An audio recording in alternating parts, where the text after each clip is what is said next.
What should you be doing with the Seattle backfield this weekend? Who's the Sharky start for one battered NFC South receiving core? And should you be benching the GOAT in favor of the incomparable Mike White in Week 14 FFPC and Football Guys League Championship weekend? We'll get into that, excuse me, plus the fourth place team in the KFFSC main event. Lynn Renfro hops aboard to talk about his huge FFPC main event league championship game this weekend, how he's plotting his way to the grand prize in the Kentucky Fantasy Football State Championship, and much more. We have got a great show for you. Farrell Elliott is here. I'm Eric Balkman. Stick around. Your high-stakes fantasy football hour starts now. Stand the pressure. I've seen greater men than neither lesser. Broadcast live and heard around the world, you are now watching the most entertaining hour of radio on the planet. Welcome to the High Stakes Fantasy Football Hour presented by MyFFPC.com with your hosts Eric Balkman and Farrell Elliott. The High Stakes Fantasy Football Hour is your home for analysis from the best players in the world. And now, because no one else was available, here are Eric Balkman and Farrell Elliott. Solace in the scripture. Are we not all our father's sons? I became a man. Nobody ever told me what a man was.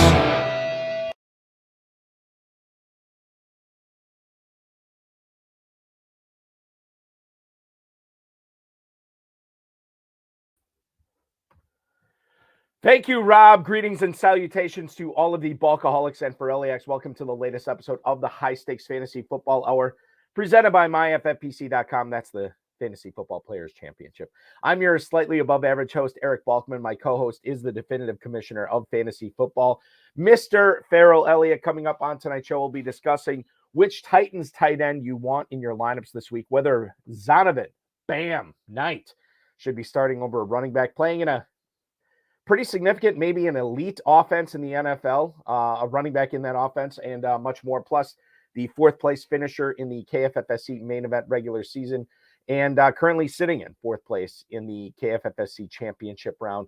Lynn Renfro will hop aboard. You know that name. It's because he won the 2020 RT Sports Fantasy Championship as well. He's going to hop aboard. He's going to talk about that title. He's going to talk about his thoughts on James Washington's return. And the impact he's going to have on the rest of the Dallas pass catchers and skill position players there, and much more. If you want to connect with us on Twitter, please do so at HSFF Hour, at Eric Balkman. Always learn more about Farrell's Kentucky Fantasy Football State Championship at KFFSC.com. You can also post on our Facebook page at Facebook.com/HSFF Hour. You can email the show, highstakesfantasyfootball@gmail.com. If you have any questions for us, now is the time to send them.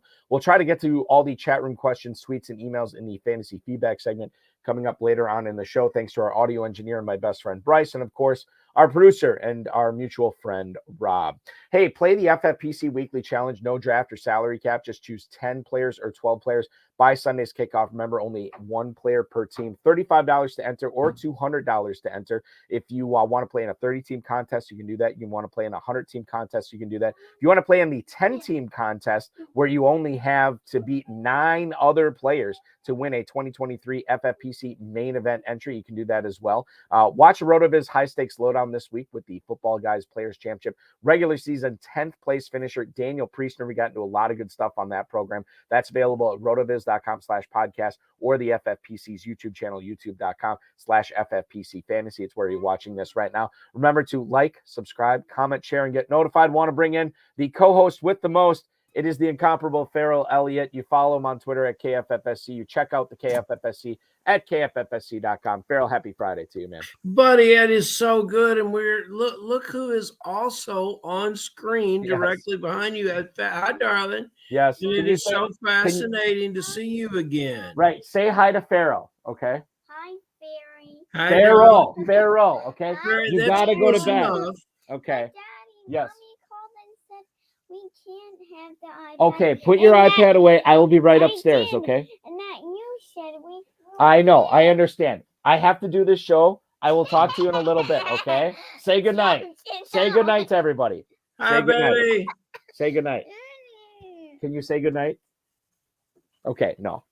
Emma, we will see you in the morning, okay? All right, good night. All right. Ladies and gentlemen, I apologize. Farrell, and she didn't ask if this was soccer. That was my favorite line. that's the best, especially with the World Cup going on right now. Are you talking about soccer? Yeah, that was my favorite line. Yeah, that was bad. I think she's learned from that. Farrell, I'm going to let you talk about what you have going on for the Super Bowl coming up in Louisville in a second. I'll be right back. Oh no, Emma probably knows. She might know. All right, guys, it's the Super Bowl Sunday, February 11 through the 12th, Saturday and Sunday. We have our second annual KFFSC Super Bowl party and draft. And by then, I will look somewhat refreshed. I will have had a haircut. These dark bags of circles from football recruiting of college prospective NFL players, college seniors would be over with. Everything, and I'll be ready to watch you guys draft in a 96-team tournament, what we call Super Sunday Sweet 16.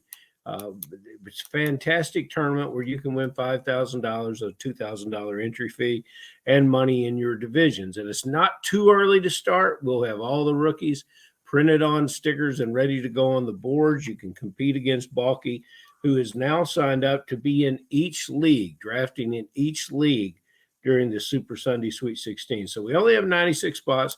We'll also have our beloved league, our big payback, where the grand prize is $5,000 and a dominant team can win as much as $9,000. Hillard Newsom, one of our wonderful players in the KFFSC, is making hay in the Super Sunday big payback.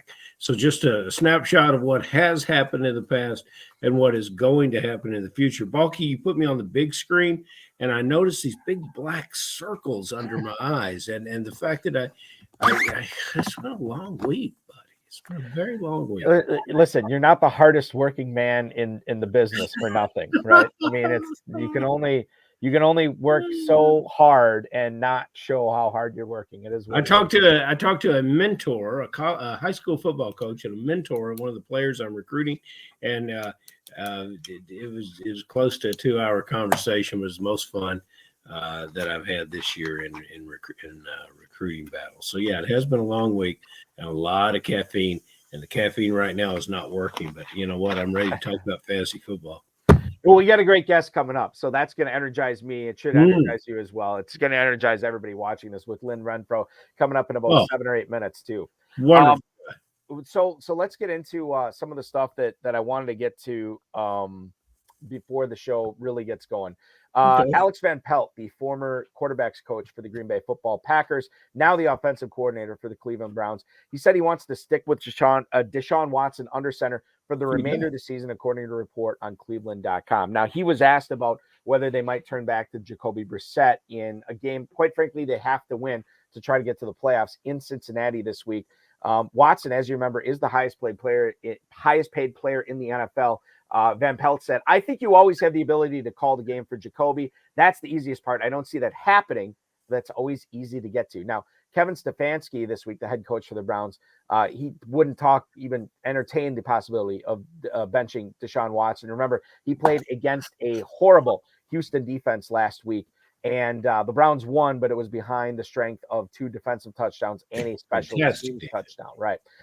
Cleveland got 6 offensive points. Deshaun Watson got 131 passing yards. He threw a pick in the end zone on just 22 attempts. Now, I guess knowing that Deshaun Watson is starting here, Farrell, what do we think about him as a start this week? Again, against a much better defense in Cincinnati. A lot of people added him off the KFFSC and FFPC waiver wire a month and a half ago. But now can you feel good about starting him this week against Cincinnati? Quite frankly, I'm forced to start him in a couple of leagues, but I don't feel good about it at all. Well, you can get back to some sort of modicum of peace. It's not going to be as bad as it was last week. And, you know, about what the guys are saying, first of all, Stefanski could pack his bags and move out of town. And Van Pelt, if he had said anything other than we're going with Watson, and Van Pelt, if he had said anything different, you know, his next job would be supervising the graduate assistants at Montana Lutheran or something like that. Or have the graduate assistants supervising him. Yeah, yes. Yeah. It's so here, yes, this is the future. This is the present. This is what it's got to be. Who expected Watson to walk back on the field and be a world beater? He showed up for work looking really, really good in a Brioni suit. He was ready to go. But he look, it's going to take some time to shake that rust off. Cincinnati will elevate the competitiveness of both teams. It should be a very good game. Watson should have many better moments. You'll decide for yourself if you've got a better quarterback start. Certainly wasn't Derek Carr. And you've got a better quarterback start, and you've got a team that is depending on him. And as we saw last night with the Raiders, when you don't depend on your quarterback to successfully execute the offense, you can be disappointed. So this team's depending on their quarterback, which should lead to fantasy points that will not destroy you at the quarterback position. Yeah, I'll say this too. Like, first of all, shout out to Lamar Jackson for this sprained PCL for making me start Derek Carr in a couple of leagues where I had Lamar Jackson as my only quarterback. Was not loving that. And I say that tongue in cheek, as obviously I know Lamar Jackson wants to be out there. But when we look at Deshaun Watson, I'm willing to give him the benefit of the doubt this week, Farrell. I'm probably going to roll him out there ahead of guys like Tom Brady, ahead of Mike White, Russell Wilson. I'm starting him over as well. So I feel okay, but not great about him. That's the best possible compliment I can pay him at this point. But yeah, I mean, the talent is there, and 6.5-point dogs, I think, in that game. So it should be a positive game script for Watson. I hope for good things for Watson, but I'm not necessarily expecting the world this weekend. Seattle backfield. This is interesting. And by the way, we got some Amari Cooper and Njoku stuff from the chat room that I want to get into with Lynn Renfro coming up.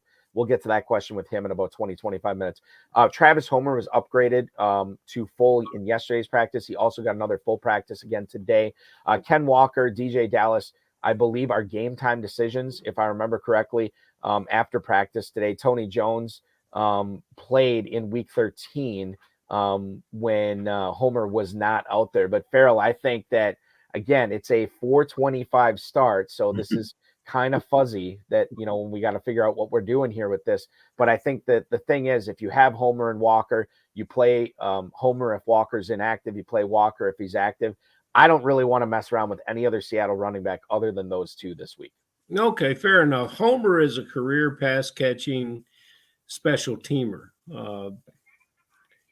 46 career games, he's carried the ball about as many times. It's he averages about 2 carries a game this season. I don't know what he could do under a full load of assignment as a number one running back. So I don't know if I'm going to start Homer. Even if I did handcuff him to Walker, which I probably wouldn't. Our Hudson Kern Reeve told us to handcuff DJ Dallas. That's who I would have. And he's not available either. No, I don't like the idea of starting Homer in any situation. Even if Walker's inactive. That's right. Okay, got it. I think we can do better. Let's get to a couple of questions in the chat right now. Dave Nowitzki is in the YouTube chat. He needs to start either Chuba Hubbard, Joshua Kelly, or Dawson Knox. Thanks. That is Dave Nowitzki. Thank you for listening, Dave. We certainly appreciate it. I'm going to assume this is a tight end premium football guys or FFPC main event league. And I'll tell you right now. So we know that Deontay Foreman got taken off the injury report. So it sounds like he's going to be good to go. So obviously that knocks Hubbard down a little bit. I mean, Joshua Kelly, you're not really loving him at all because he's playing behind Austin Eckler. So obviously I guess I would say between those two, it's got to be Hubbard over Kelly. But when you bring Dawson Knox into it, this is where I think it gets a little bit more compelling. Dawson Knox this week is taking on the New York Jets at home. And when it comes to be a backup running back or Dawson Knox in a tight end premium league, probably going to lean with the tight end, and that's Dawson Knox. That's who I would start, Farrell. Yeah, and Buffalo is bringing it this week. After their Week 6 loss 20-17, they realize they've got to score points and put this Jets team away. Jets a good defensive team, so they're going to use everything they can to take advantage of this they're going to be well prepared to play the Jets. The Jets have some very, very good corner play. I think the middle of the field with Dawson Knox and a collection of running backs and McKenzie do well here. In other words, this team's not going to look to kick field goals. They're going to look to score the ball and get out in front of the Jets and get some payback for that 2017 upset that they had when they visited the Jets. Coco's World on the YouTube chat wants to know if we'd stash Rashid Shaheed. I am not that all excited about really any Saints receiver not named Chris Olave at this point in the season. So to quote you, I think we can do better than Rashid Shaheed. I am not. I mean, the thing is, like, yeah, I mean, I get it. If Olave misses or something, then maybe you can start him. But even if that happens, I think it is a low ceiling, and low ceilings do not get it done in the championship round. I am not stashing Shaheed. When I read that and saw the word stash, I thought we might be talking about dynasty here. Ooh, okay. But I very much like this player's athleticism. Here's a free agent out of Weber State. That's why you scout at Weber State. You send a guy there that has barely been on the road a year or two, and he comes back and tells you about Shaheed, and then you don't pay any attention to it. You don't draft him, but somebody signs him as a free agent. Good job with New Orleans. I like this idea of this player. I can see things in him that make me think that he's going to have a very impressive career, especially lining up against Olave or lining up on the same side with Olave. So, yes, if that is a Balky, yes, if that is a dynasty team, and yes, if you're in a league, this is your last chance at free agency, and all the other wide receivers are frozen. You need help. You need help. You got bye weeks, you got injuries, you got a lot of problems, and all the other receivers are frozen. Yeah, why not? As far as dynasty goes, with Shaheed, I will say this. I don't think the quarterback situation is going to remain like it is forever in New Orleans. I also don't think I think we have seen the best of Michael Thomas, and I think I've seen all I need to see with Marquez Callaway and Traquan Smith. Shaheed is a little bit more of a player that I have not seen enough of, and I don't think the Saints have seen enough of. No. If you're in an FFPC dynasty, pretty difficult to stash him. If you're in a dynasty where you can cut down to 22 players as opposed to the 16 that you're going to have to cut down in the FFPC, yeah, I get it. I think that would make a little bit more sense for a rebuilding roster to see what you have in Shaheed. Maybe you flip him in the offseason for a third rounder, maybe a second round pick. But again, low expectations for him, but I understand the upside. If you can make do on your 22-man dynasty team, make do with Rashid Shaheed. Cortland Sutton is not going to play this week against the Kansas City Chiefs. Jerry Jeudy is going to play, it seems like. And I think Kendall Hinton has entered the discussion for a deep league flex. Now, I am not playing him, but he's certainly a candidate if you want to talk about the dual flex in the Football Guys Players Championship at the FFPC main event. But I think the two guys that are most interesting here, Farrell, are Jerry Jeudy and Greg Dulcich. To me, no Sutton means Dulcich has to be a start for you in a tight end premium league. In the KFFSC, it's really going to be where you got to start three receivers. Really going to be tough to sit Jerry Jeudy this week. And I know the Broncos Broncos offense has been bad, but this could be a game where Russell Wilson is forced to try to keep up with that offense on the other side of the field. And I think that you can make the case for both Jeudy and Dulcich to be in your starting lineup. Yeah, Judy's in your lineup. Format be damned. You want to play Jeudy. We can take Balky, here in December. We can take us a big victory lap on Dulcich. We identified him as the tight end to have in Denver. Nobody paid any attention to us. I think the biggest buzz of the whole draft was Uncle Albert at the 10th and 11th round. There's a player that caught 5 passes in the first game of the season and has caught 7 catches for Albert O throughout the season. Dulcich 25 catches, and he's done that over a 7-week period. So he is doing better work at the tight end position than any of us expected, despite being saddled with the responsibilities of playing with Russell Wilson. So Dulcich is a starting tight end for me. and I see nothing but better coming for him in the last few games of taking him down the playoff stretch. That could be a difference maker for you. Our resident Ivy League professor chiming in on a tough question. And by the way, my heart goes out to you, Kern, that you got to make this decision this week. He's got Josh Allen and Patrick Mahomes on the same team. He's trying to figure out which one to start. I am going to say this. So, interestingly enough, that Bills-Jets game as well as that Chiefs-Broncos game, they have identical 43.5 totals on the game, which is probably on the low end for both of these, what these quarterbacks are used to during the season. But the fact that Allen is at home, gets to sleep in his own bed the night before, that's the tiebreaker for me. I'm going to go with Josh Allen over Patrick Mahomes this week. You're going to start Mahomes coming off a bad week and a bruised ego. I like Mahomes in a comeback, bounce back game. It's still the Jets are still the Jets. If they're going to threaten the Bills in any way, they're going to threaten it on the defensive side of the ball. And so, yes, I see a lot of players that can contribute to Josh Allen's success. I see Josh Allen contributing with his legs, but Mahomes and Kelsey is pretty bitter expressions on their face from the last game. I don't think they have two bad games in a row. Yeah, but how in the hell do you get Allen and Mahomes on the same team? What was he doing? What are you asking us this question for? Because clearly that team is dominating. How did that happen? Yeah. We have Lynn Renfro coming up. He's sitting in the green room right now. He's having some Texas brisket. He's having some crab cakes. We got some Shiner Cheer, the peach and pecan flavored beer out of Spetzel Brewery in Shiner, Texas. He's enjoying that right now. We're going to bring him on in a second. The last thing I want to get out here, Rondale Moore not expected to play this week for the Arizona Cardinals. Now, what's interesting about Rondale Moore, Farrell, is the Cardinals are coming off the bye. He is not ready to play. And they do play, I believe it is a Monday night game this week for the Cardinals, is it not? Yes, it is. Cardinals-Patriots Monday night. Cardinals-Patriots. Okay. Total in that game, 43.5. You know you're not going to get more. You're going to get Marquise Brown. You're going to get DeAndre Hopkins.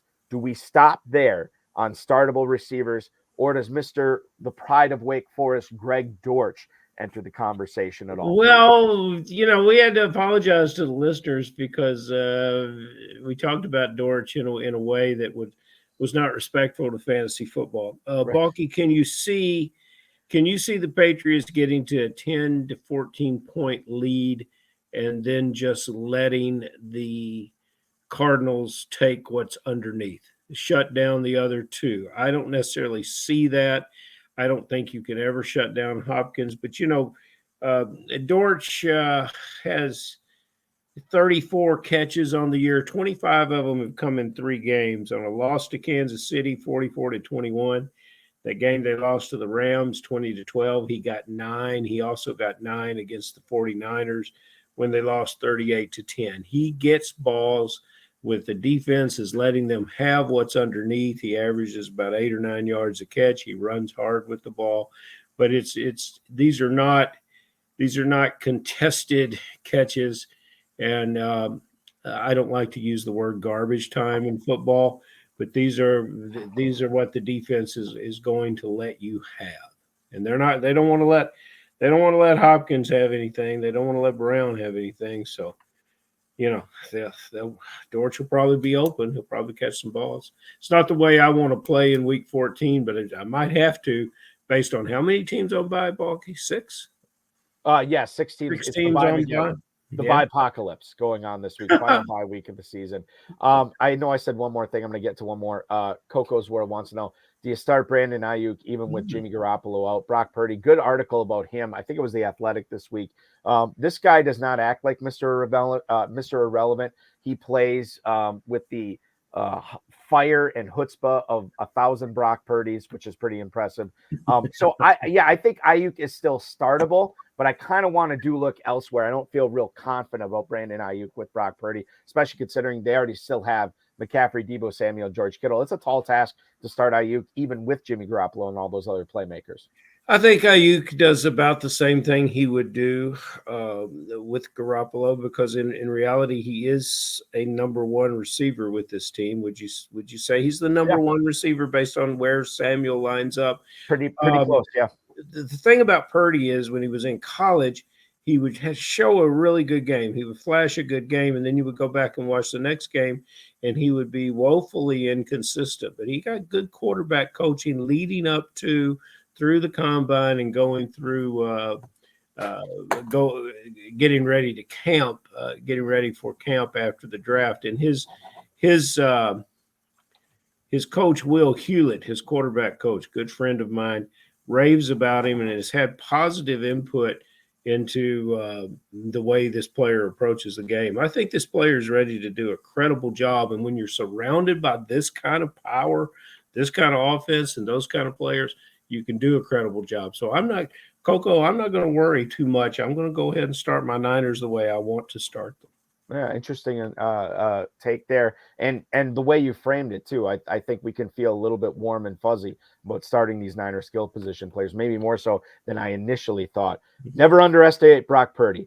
Iowa State fans will tell you that, so I'm going to listen to the Cyclone faithful here. I want to bring in tonight's guest, ladies and gentlemen. He is the 2020 Fantasy Championship title holder. He sits in 4th place overall in the 2022 Kentucky Fantasy Football State Championship main event. He's here tonight not only to break down his matchups in his 2022 FFPC main event league championship matchup, but everything going on in the KFFSC with his teams as well. You follow him on Twitter at Axeman Sports. That's AXEMAN Sports. Please welcome in the Axeman himself. It is Lynn Renfro. Lynn, welcome into the program, man. Glad to be on, guys. Thank you so much for doing the show. I really appreciate it. How did the Axeman moniker get started with you in high stakes fantasy football? A long time ago, I joined with it was a group decision with picking sports winners against the spread. And we had to come up with a team name, and it was the guy came up with Axeman. And we had some success with it, did well with it. And then when I started fantasy football, I just kept it going. And they did keep it going as well. We want to keep it going with the fantasy conversation here before we do, Lynn. When you're not dominating the fantasy championship, when you're not floating around, hanging out at the top of the leaderboard of the KFFSC main event, tell the listeners how you're spending your time. What are you doing for a living in Texas, right? Yes, Texas. I'm a revenue accounting manager for a midstream oil and gas company. Now, my former co-host, Dave the Dizzle Gerzak, would have so many questions about that. And you want a question about that. I guess the thing is, like, Farrell and I understand that job clearly gives you plenty of time to manage lineups, submit waivers, submit lineups in the FFPC, RT, KFFSC, all the places you're playing, right? Yeah, let's just say Wednesday evenings are busy. They are for everybody. I mean, they really are for everybody. That's what it's like when the RotoViz High Stakes Lowdown, like after doing it for several years, I'm like, I can't keep recording this on Wednesday anymore. All these guys have a zillion waivers to submit. I got to start having it on Tuesdays. So which is what we switched to this year is Tuesdays, and Wednesdays. It's one of those things. And Lynn, I don't know if you felt the same way with me or as I did, but when the KFFSC main event waiver wire locked, it sucked, but I secretly had a little party because I had so much more time on Wednesdays. I could look at my kids and remember what they looked like. I remembered their names. I had time to sit down and have a nice meal with my wife. It's great. I mean, that portion of it is great. Yes. Yeah. Well, fellas, I did push it back to midnight, and then I realized I wasn't necessarily giving any of you favors. You know, the FFPC closed at 10, and the KFFSC goes to midnight, and this just gives you 2 more hours to go at it. You know, Bonky, Lynn Renfro, we talk about players sometimes being on snap count. Mrs. Renfro has occasionally suggested a snap count for Lynn Renfro. I keep talking about more teams, and he'll tell me, the missus has got me on an X amount of teams, and so we find a way to negotiate around that. But I tell you, the missus, based on your track record of success, Lynn, which is a beautiful resume, she should be all in favor of you playing fantasy football. And once again, as Balky has told us, you're at the very top. And I looked at one of the things you did. I tried to pair a team's running back thinking that I would pay the premium for one spot and pay a bargain price for the other spot. So I chose Denver, Williams, and Gordon. You, on the other hand, once again, proved that you're the premium player that you are. You chose Swift and Williams from Detroit, paying less for Swift and I think less for Williams than I paid for Williams and Gordon. My question to you is, how did you know that Jamal Williams was going to score double-digit touchdowns before Thanksgiving? How did you know that sometime Swift would be how do you know these things are going to happen, Lynn, before they do? And what's your strategy handling these two players with Swift returning to health, handling these two players through your championship run? Well, let's just say last week it was a quarter and just flip it. You don't know. I felt good about Jamal Williams. I felt Swift has had some injury problems in the past, so I wanted a good back that could perform in the event Swift got hurt, and he did. This week, I think Swift is back. I think he might not be 100%, but he's getting more of the snap counts. I feel a lot more comfortable in the teams where I have Swift starting him over Jamal Williams. Go ahead. No, go ahead. No, I like, here's the thing for me is I never saw the Williams thing coming, as Farrell said. And with me, I've been benching Swift the last several weeks, and I paid for it by benching him this past week. I wish I would have had him going. But the thing is, like, now it's getting to be the point where every decision is amplified, Lynn. Every start-sit decision is magnified to the hilt because you got to get them right. And now we're in a situation where it's not a slam dunk for Williams for me anymore. And it's still kind of a roll of the dice with Swift. I guess you're kind of covering all your bases. And I looked at your team that's battling, I believe, Chris Birchby for your FFPC main event title this week. You have Williams and Swift in there. And it's one of those things where those are probably your two best options because you got so many guys on bye this week. True. I considered Pickens, Pittsburgh, and that was kind of the way I was leaning until this last week. Mm-hmm. 2 targets, 1 catch for 2 yards. Mm-hmm. And I know you're not at Atlanta, a place where you would have thought for better. Yes, lots of points you would have thought. But and I know you're not supposed to look in the past. You're supposed to focus, okay, what's he going to do this week? However, 1.2 points, that's a floor. That's a serious floor you have to take into account. Now, I do like that he expressed some displeasure with the amount of targets he had, and maybe that could have been handled better. But hopefully the coaching staff was listening. Hopefully Pickett was listening, and he'll get the ball a little more. Haven't fully decided on that one yet. I do most of my heavy studying on Saturdays. I have to take some time and look at the matchups and go back and forth and kind of consider a lot of things. But I'm not sure Swift is back ready for a 100% full load like earlier in the year.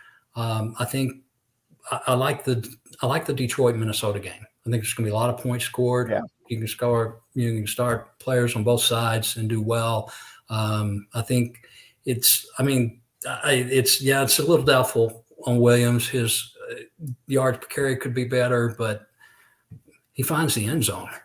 Yes, sir. Those yards per carries are only nullified by the fact that he hits the end zone, and those end zone yards don't count. But it's been every time you look up, Jamal Williams is in the end zone. Yes. Let me ask you this, and I don't know how difficult the decision this is for you right now, Lynn, with when you're considering the greatest of all time and Tom Brady taking on a pretty talented San Francisco defense. You have Mike White, who should be throwing a lot to try to keep up with or come back against the Buffalo Bills at Orchard Park this week. How difficult is it of a decision for you to play Brady over White? Have you considered Mike White? Are you still wrestling back and forth between figuring out which one of these quarterbacks to start? Oh, definitely. It's a horrible decision. I'm disappointed in myself that I got myself in this situation. But there's some key decisions you make in fantasy football. Sometimes at the start of the year, you look, okay, the league championship games are week 13 and 14. So you have to make a decision. Are you going to fade guys that have buys in those weeks, or are you just going to go for best available and roll and shoot for the week 15 through 17? So I when I picked Mike White up a couple of weeks ago, I looked at that and I thought, okay, he has a great schedule, weeks 15, 16, 17. Week 14 is going to be tough. Brady has a tough schedule. I mean, it's pick your poison. And so at that point, I decided, all right, I've got best record, earn the $2,500 for the best record. I've got a shot at the $1 million. So that's where I'm going to focus. Weeks 15, 16, 17. So I knew this week would be a tough decision. And yes, I'm still wrestling with that one. Have not made up your mind yet. This is interesting. No. When will you make up He your mind? He makes his mind up on Saturday night. Is it Saturday night or is it kickoff Saturday on Sunday? night? Saturday night. Okay. All right. Saturday night. Saturday night. Sometimes it'll go into Sunday mornings, but generally, if I change something from Saturday night, it's usually the wrong decision. Yeah. Think long, think wrong. Yes. That's the Balky has patented that expression. I think wrong. Here's one you maybe didn't have to think long about. Bucks and Niners play this weekend. You are putting the Bucks defense. Defense is so important in fantasy football this time of year, even more so in the KFFSC than the FFPC, where Balky won a division championship this week, trailing by almost 20.7 in a game. Balky. I'm going to stop you right there. I believe that was the Dizzle who came back and won that 21 from the Dallas defense. Yep, it was massive. It's Team Appleton, so all of you, get to claim praise, and I get to prepare a lot of trophies for you. And Brock Purdy. I have Coco's World asked us earlier about starting a 49er receiver. I think Brock Purdy will do a reasonable job at the quarterback position. Still, your Bucks are your best bet at defense this weekend, and do you like the way the Bucks are playing? Well, yes and no. I think they're playing well. I'm disappointed that they're going to be out both starting safeties, most likely. That's not encouraging. I think if the 49ers are smart, the coaching staff will encourage Brock to stay within himself. I mean, you have a great defense, good running game.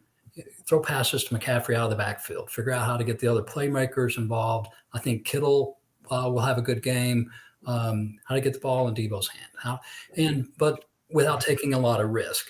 Now, it's going to be tempting because if the secondary is depleted and you think, okay, let's take some shots, anytime a rookie is taking shots, there's always risk. So I think their best bet is the short passing game. He doesn't have to win the game. Let the other playmakers around him win the game. He's got some playmakers. He does. And refresh my memory on this Bucks defense and the other option I think you have in this FFPC main event. It's Minnesota, and you already said you think there's gonna be a lot of points scored in that game. Yes, I picked Minnesota up mainly for next week. Okay, got it. All right, that makes sense. Week 15. Now, speaking of pickups, racking my brain on this one, Lynn. I can't remember when I've seen a team that has been this successful in the main event and is going for a league title this weekend with so much youth on their squad. So to run through it for everybody, by my count, there are 8 rookies that Lynn has on his team going against Chris Birchbeat for his FFPC main event title this week. It's Greg Dulcich, Drake London, Chigoziem Equanko, Chris Olave, George Pickens, Brian Robinson, Kenneth Walker, and of course, Christian Watson. Now, I know Equanko was probably not drafted. I think he was a pickup during the season. But why did you load up on so many rookies here, Lynn? And is this something that you often do, whether it's RT, KFFSC, or FFPC, when you're drafting? It's not something I'll often do. The last time I did it was 2 years ago when I won the 300K. See, now to me, this sounds like you should be doing this a lot more, Lynn. I'm starting to think maybe. So that one I loaded up on. I think I took, Justin Jefferson, Jonathan Taylor. I also took Dobbins, Akers, and some guys like that. And I had some success with it. It also helped that I drafted Diggs, and I think I picked up Josh Allen in the 8th or 9th round. So it was a solid team. This one, it didn't intend for it other than the 3 rookie wide receivers. I drafted Olave, London, and Pickens thinking, okay, if I can get one good receiver out of those 3, pair them with Keenan Allen, DeAndre Hopkins, and then maybe have some luck. Dulcich I picked up. I had drafted Kyle Pitts. So that was kind of a disappointing season for him. And I remember when I drafted London as well, I didn't really intend with having the tight end on the team, but at that point in the draft, I just went with it. Some of the others, I think I picked up Chig this week. I like his circumstances, particularly with Burks out. It gave me another option. Dulcich was struggling there for a little while. I think with Sutton being out, it certainly helped him this week. And then I like the comment from the coaching staff of using him like a wide receiver. Let's see, who else did I pick up on that team? It's just you have that 30 roster spot. It's fantastic. And Balky, did you notice all these guys he's listing are performers? There's no Jalen Tolbert in there. There's no guys that were supposed to be a guy who were not a guy, right. And that none of these guys even get hurt. And, Pickens grieved after the Atlanta game that he wasn't getting the ball. He grieved earlier during the year, and he had a big bounce back game. They saw to the fact that he got him the ball. Congratulations, my friend, on putting together such a wonderful team.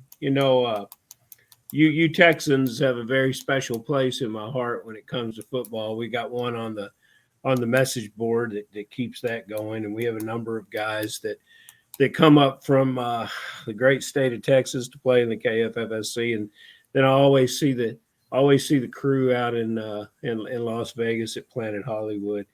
The eyes of Texas turns to a Houston Texan Dallas Cowboy matchup that would by any sense of evaluation be a mismatch this week. I was glad to see that the offensive side of the Texans is being given back to Davis Mills, and with that in mind, I think that point spread may be a little bit too much because as I appreciate and like Davis Mills, and I think after a couple of weeks off, he'll bounce back. But I rode again, in the words of Jason Kahn, ride or die. I rode again this year with Ezekiel Elliott. And, here we are late in the season, and I feel I'm getting the best of Ezekiel Elliott. I'm getting the best of Josh Jacobs and some of these running backs that I stuck with is good paydays for us. Your thoughts on Ezekiel Elliott moving forward, and especially this weekend? How do you treat a player like this in what promises to be a blowout game?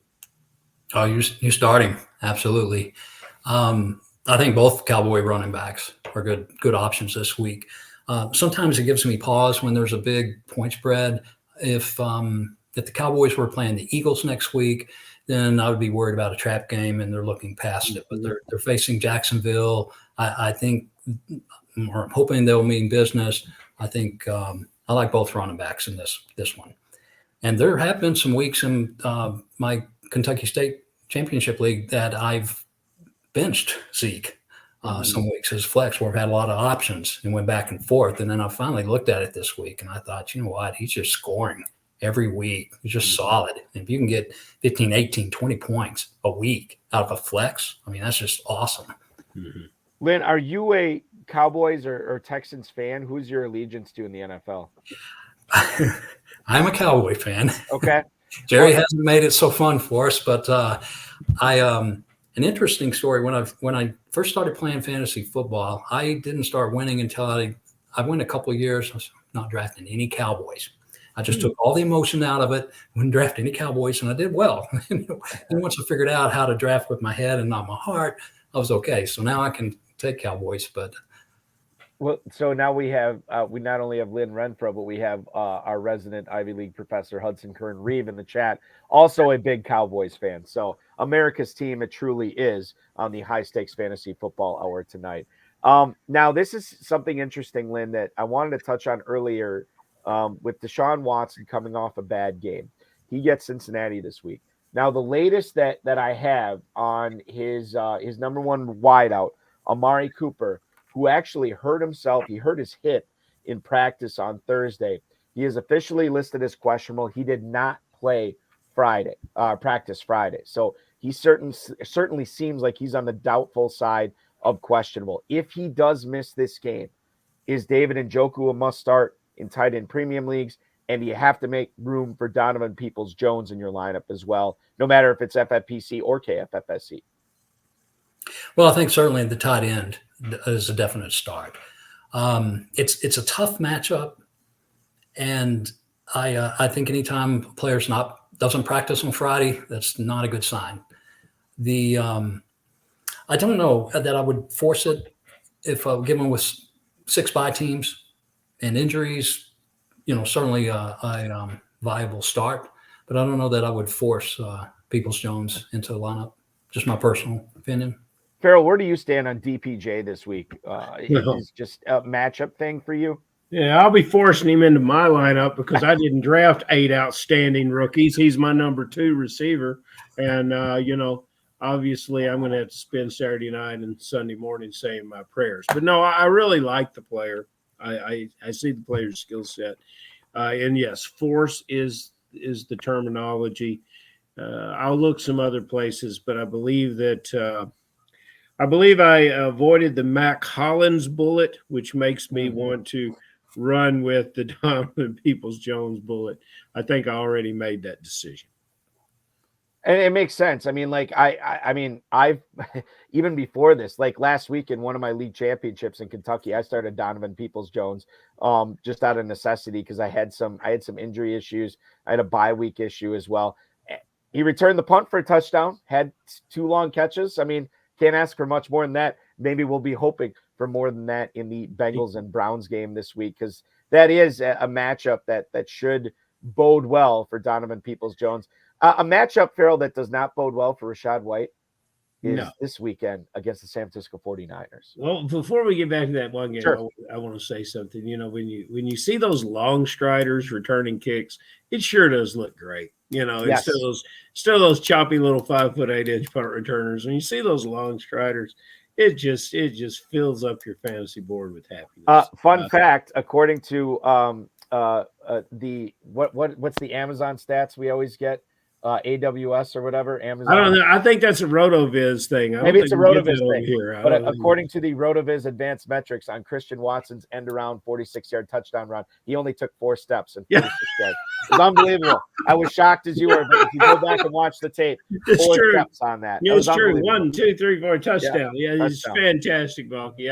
He'll be the first player off the board next year if you have anything to do with it. At least in the Long Striders only league, he'll be the first one off the board. Rachaad White. Let's go back to that game.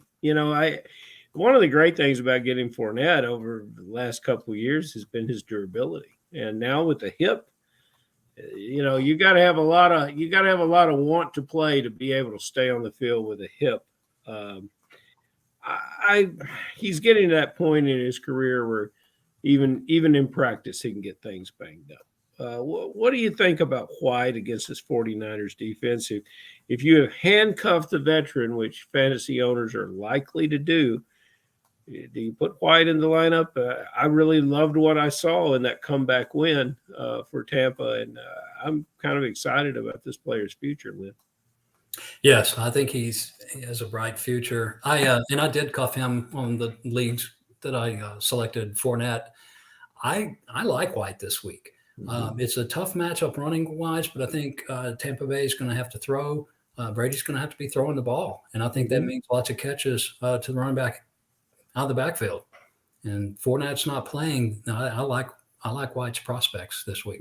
That's the other thing to keep in mind too. I mean, we always talk about these pass catching running backs. Rachaad White the last 2 weeks after the bye, even last week with Leonard Fournette, 6 catches and then 9 catches the week before. He caught all 9 of his targets when they're against the Cleveland Browns in Ohio. That's 15 catches in the last 2 weeks. So even if the ground game is tough sledding for him, certainly you would imagine that he's going to make some of that up in the pass game.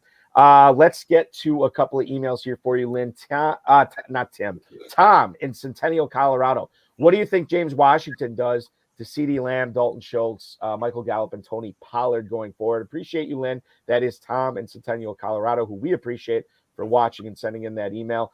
You are a resident Cowboys fan on the show this week, Lynn. James Washington should be coming back here shortly for Dallas. What kind of impact does he have on the rest of the pass catchers there?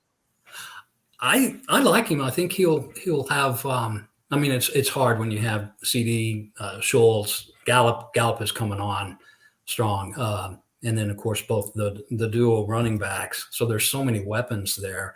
At the same time, I think Washington will have a place, certainly in a deep league. I wouldn't hesitate starting him.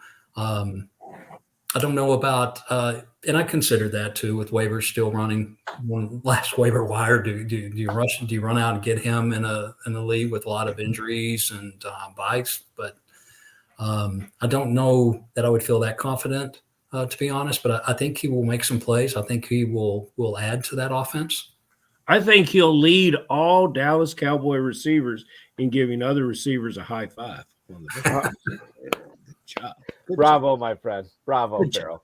Now, I want to preface this next email for you, Lynn, by this update from Corbin K. Smith on Twitter. Pete Carroll saying that DK Metcalf will play in Week 14 against the Carolina Panthers, despite a, quote, little hip come up this week, a little hip thing come up this week, which is what I have on the dance floor, Farrell. But listen, he did not practice yesterday. He did not practice today. Normally, you don't practice on Friday. You don't play on Sunday. Pete Carroll says he is going to play. So the question here from Danny in Attleboro, Mass, how nervous should I be for DK Metcalf in a 425 game on Sunday? Lynn Renfro, what say you? I would have a backup plan. I think he plays, but then again, the missing practice Friday, that's just a hard bullet because most of the time you don't practice Friday, you don't play. And the afternoon games, that's a hard spot to be in. If you don't have a viable alternative, then you're pretty much making up your mind at noon or the one Eastern.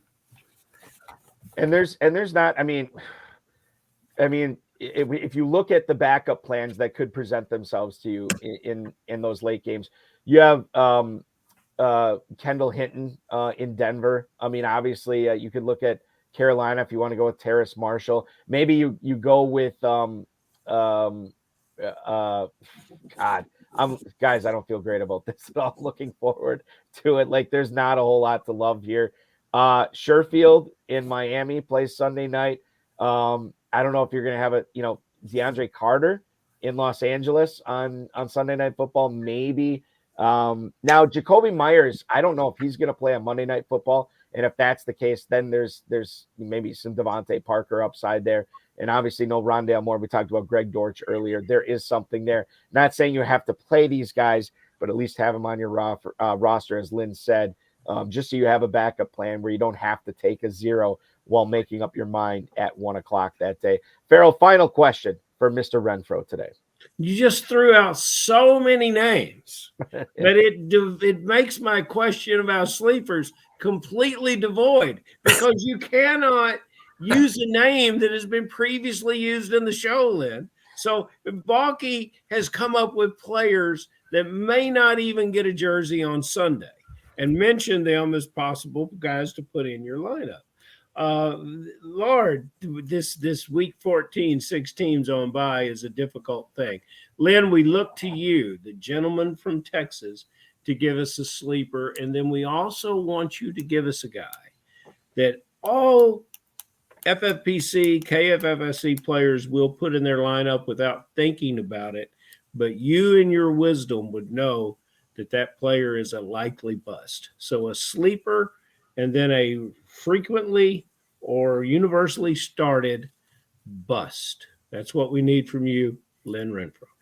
Okay, no pressure. Yeah, you're right. There's been a lot of names thrown out, and I don't know. There's a handful of quarterbacks. I don't know if these will qualify as sleepers. So, there's some guys that I like. Like I mentioned, the Detroit Minnesota game, like both quarterbacks in that game, Goff and Cousins, so both startable. I like Geno Smith, Seattle, even more this week because of the injuries to the running backs. I don't know that you could call with Sutton out. And we've already talked about Dulcich. So those are some. See, Balky, here is the issue. We have a man on the show who has consistently won 6-figure prizes. He thinks that the players that he is giving us are because they're sleepers for him. These would be his sleepers. Right. And these are our guys that we've been leaning on since week 5 and 6, and he calls them sleepers. Fair enough, my friend. Tell me about who that bust is. Well, I'll give you what I would call a deep sleeper too. Oh, all right. With Seattle and the running back issues, I like Travis Homer this weekend. Yeah, sure. Oh, look at that. I got to go back. See, that's what separates them. Well, Travis Homer, and for reasons you already stated. And then, I know this is against the rules, but you did say James Washington in a deep league this week too, right, Lynn? Right. That would be another deep sleeper. Okay. As for a guy that I'll give you 2 guys that I would bench if possible. Gabe Davis, I just don't like the first time around. He didn't know how to have a good game against the Jets. I think Buffalo has to throw. I think you're right. They're going to mean business in this game, but for me, that matchup makes me nervous. Another one, and I am benching him. My Kentucky Fantasy Football League. I have some good receivers. I have Stephon Diggs, Tyreek Hill, DeAndre Hopkins. So pretty loaded there. Normally, my flex is a decision between Juju and Zeke, and I am benching Juju. Mm-hmm. So anywhere possible, if there's it's a tough matchup. Now I like Juju the player, but I just think if possible, I'm gonna bench him this week. And I'll say this too in regards to Smith-Schuster and really the whole Chiefs offense. We touched on this earlier. Farrell, I know you like Mahomes over Josh Allen this week, but I look at that total 43.5. I look at the fact that the Chiefs are 9.5-point favorites, and I look at the fact that Denver has a really good defense this year. It's easier for me to have that Chiefs Gatorade taste a little bitter this week, right? It doesn't taste as sweet as it normally does when they got like a 50-point total in their games and they're only favored by 2 or 3 points. It's a little bit more difficult to play Chiefs this week. So I'm on board with Smith-Schuster with you, especially when you have Ezekiel Elliott. Again, a guy I think all 3 of us are like, look, you got to get him in your lineup this week against Houston in that 17.5-point favorite game. Absolutely. Lynn Renfro, the 2020 the fantasy championship champion, a guy who is chasing the grand prize in the Kentucky Fantasy Football State Championship, 4th place overall there, and is trying to win his FFPC main event league against Chris Birchby and company this week. Lynn, thank you so much for hopping on tonight. We really appreciate it. We will continue to follow you on Twitter at Axeman Sports, AXEMAN Sports. Appreciate it, dude. Good luck the rest of the way, and we'll talk with you again real soon. All right. Thanks, guys. See you, Axeman. Thank you so much. Lynn Renfro, the Axeman in fantasy football. It is the most ill-fitting descriptor. Right. The gentleman is what it should say. He is the fantasy gentleman. It is, not since but I used to think Brad Cruz with Fantasy Assassins was a that it's applicable. Right. He is an assassin. He truly is. And then, but Axeman, yeah, it's hard. It's hard to, but we won't forget it now because he's been on the show.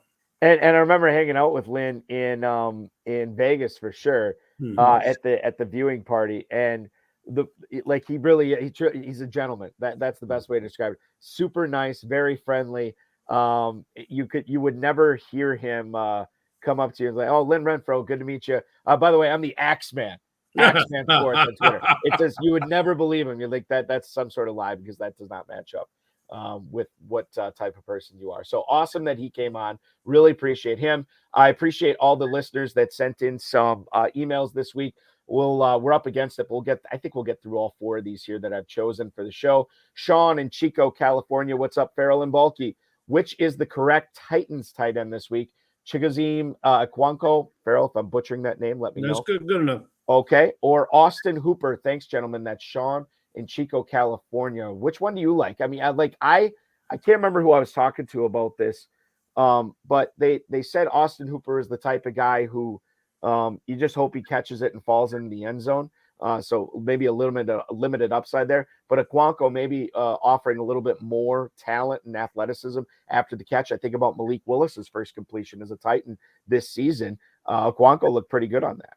Okonkwo is the last two games, I believe, been the leading receiver for the Tennessee Titans. And if you are going to approach your Week 14 with the slippery slope of a Tennessee Titan receiver, you might as well go with the athletic one. And this, we've seen it. This is going to be a very attractive draft pick when we tune in to the 2023 drafts. And I think that Tennessee has finally found their tight end of the future. Hooper.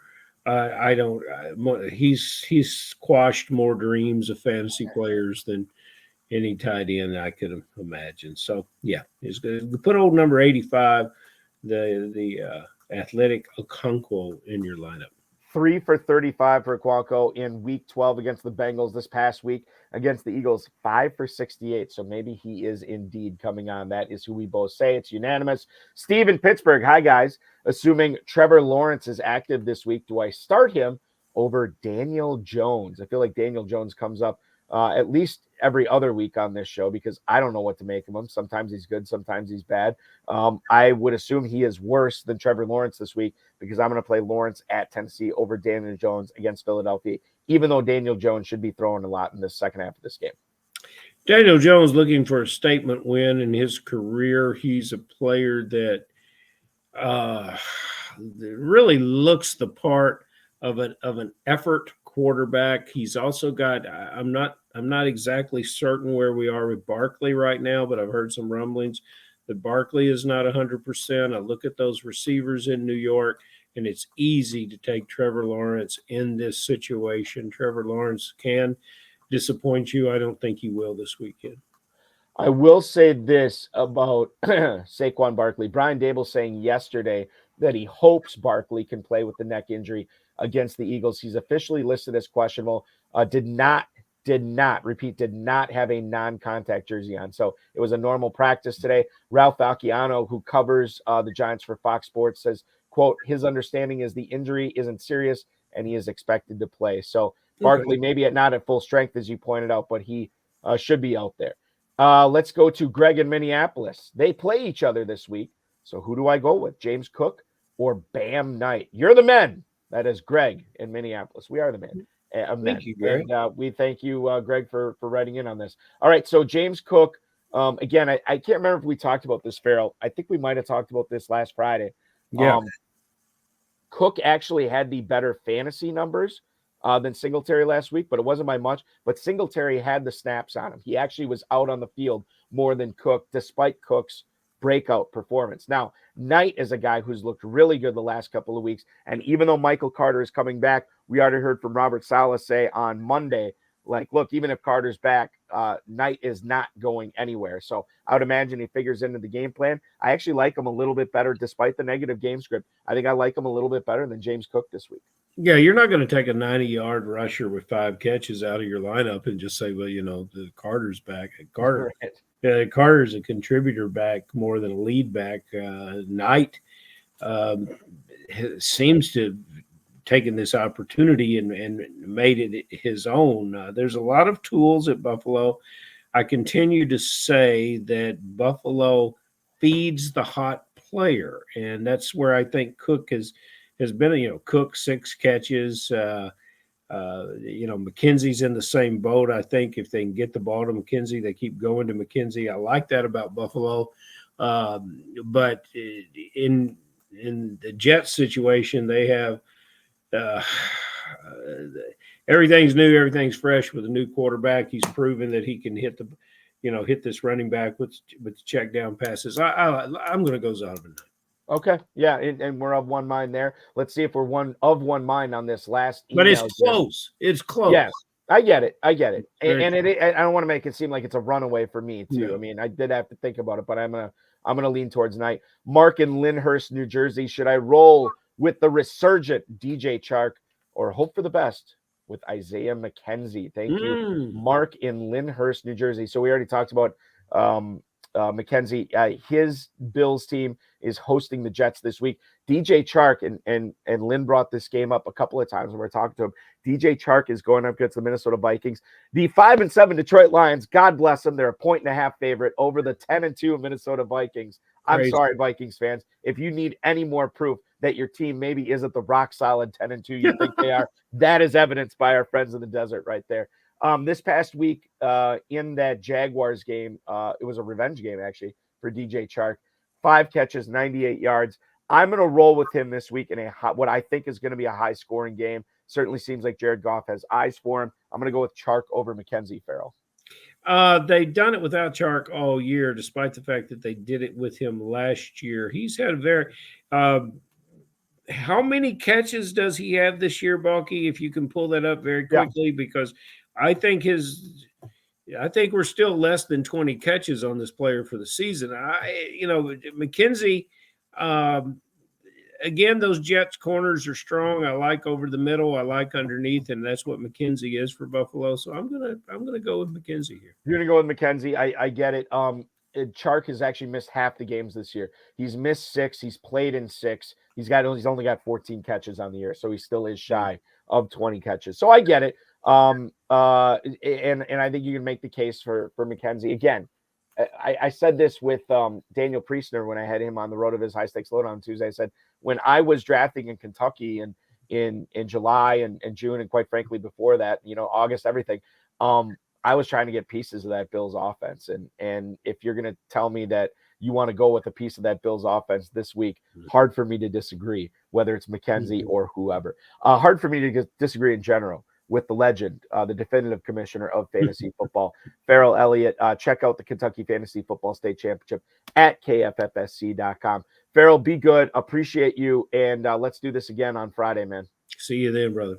You got it. Farrell Elliott. Follow him on Twitter at JFarrellElliott, at KFFSC on Twitter. Remember to check out KFFSC.com for all your Kentucky Fantasy Football State Championship needs. That will complete tonight's broadcast, everybody. Want to thank Lynn, Renfro, Farrell Elliott, the FFPC, Rob Rice, and of course, each and every one of you. In case you missed it, check out the Road of His High Stakes Lowdown with the Football Guys Players Championship regular season 10th place finisher, Daniel Priestner. That was on Tuesday. You can also check it out, rotoviz.com/podcast. We are live next Friday, once again, at 10/9 Central. The High Stakes Lowdown returns on Tuesday with FFPC main event regular season 12th place team owner Jerry Kaforski. We will chop that up again on Tuesday night. The High Stakes Fantasy Football Show on the Better Sports Network app will go live not only on the app, but also Facebook, Twitch, Twitter, YouTube, all those good networks. That's at 10/9 Central on Wednesday. And my guest co-host will be the Draft Sharks Deep End Fantasy Football Podcast co-host and Buffalo WGR 550 radio host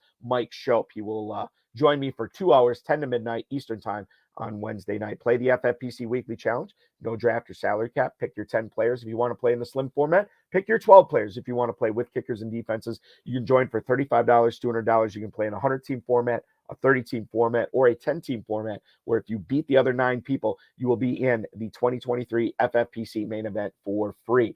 $35 or $200 to enter that. Remember, if you want to join the FFPC playoff challenge, registrations are live on that. A $500,000 grand prize, $200 to enter there. The Football Guys playoff challenge is back for year 4 as well.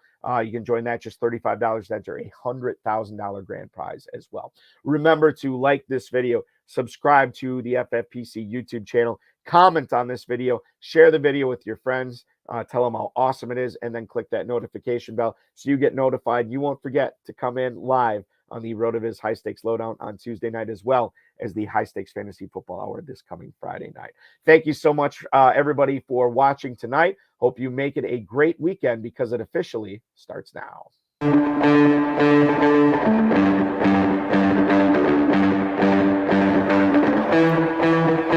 This has been another episode of the High Stakes Fantasy Football Hour presented by MyFFPC.com.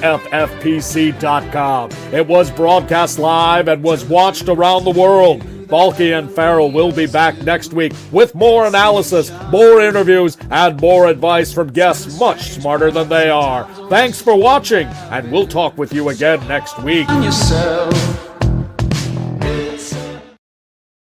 One other thing, housekeeping reminder. Number 1, 6 teams on bye this week, so make sure you're still being competitive and setting all those lineups as best you can. The FFPC main event and Football Guys Players Championship waiver wires will lock 10 a.m. Eastern time on Sunday. That is your last chance to make any switches for the remainder of the year. You want to carry a backup kicker, defense, tight end, quarterback, whatever. That is your last chance to do it. You can't take those fab dollars with you into next season, so make sure you are spending them on Sunday. Thanks for watching so much, everybody. We will talk with you again on this channel on Tuesday and on this show on Friday.